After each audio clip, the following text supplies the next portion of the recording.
Asante sana. Nachukua nafasi hii leo. Na mimi mnavyoniona hivi ni kiongozi. Mimi nilitafuta kura ya kutoka chama cha DAP Kitutu Central Ward. Nimekuja hapa sababu ya watu wetu wamekufa wakati wanaandamana. Maandamano iko kwa katiba. Nataka kuuliza hao akina Kindiki na Mheshimiwa William Ruto, kwani wanasoma katiba? Katiba yetu iko vizuri. Si mimi kama mwananchi nina uwezo wa kusoma katiba kwamba maandamano iko kwa katiba, lakini unaniambia kiongozi mkuu kama rais hawezi soma katiba achue kwamba maandamano imewekwa kwa katiba kwamba mwananchi hakuna uwezo wa kuandamana. Kwa hivyo leo nimekuja hapa nikisema kwamba wale watu wamekufa wote. Mimi nimekuja hapa leo kuomboleza sababu ya watu wetu wenye wamekufa. Na kama watu wakiendelea kukufa hivi Kenya, ni kama Kenya tutakuwa na mwelekeo. Ndio nataka kuambia Mheshimiwa William Ruto mahali yako kwamba hiyo mambo ya kuita Raila Odinga, wataitana na Raila Odinga wakae, lakini sio mambo ya handshake. Hiyo ikiwa kama ni handshake, tutatembea mguu Mheshimiwa William Ruto mahali huko. Tutachapa mguu kutoka Kisii mpaka Nairobi. Na hii mambo ya kwanza kusumbua mawaziri wetu, kwanza kusumbua viongozi wetu wa Azimio, hiyo nayo naomba William Ruto akome. Mimi kama kiongozi, katiba inatulinda sisi.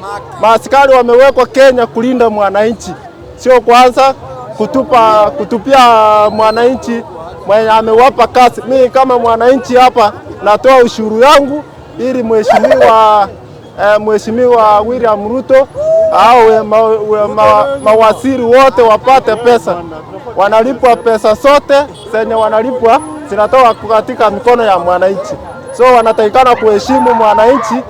Mambo ya kutupa tear gas, mambo ya kurushia wananchi risasi, hiyo inafaa ikome, sababu kama watu huko sehemu zingine kama Garissa wanaua maaskari wetu.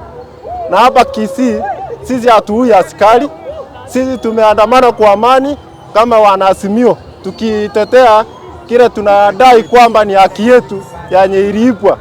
Na kama kweli haikuibwa, kitu naomba tu, kama hakuna kitu imeibwa, sawa ifunguliwe, na sisi tutakubali kwamba Raila alishindwa.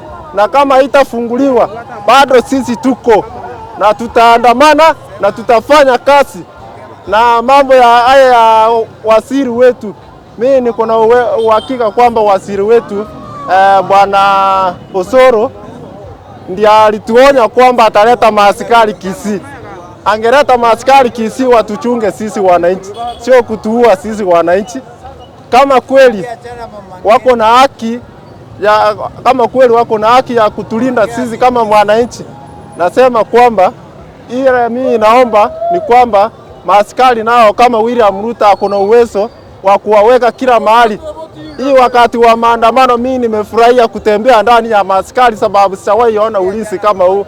Na kama ikiwezekana serikali iweke maaskari wafanye kazi bwana, watulinda hapa. Hiyo ndio nilikuwa nayo mimi wenye waliuawa, na niwaambie kwamba ile siku tunaenda kuzika hawa watu wetu, wale wenye walitupa risasi, wale wenye walisaidia hawa pia wachue kwamba yale maombi tunaomba pia lazima itawafuata.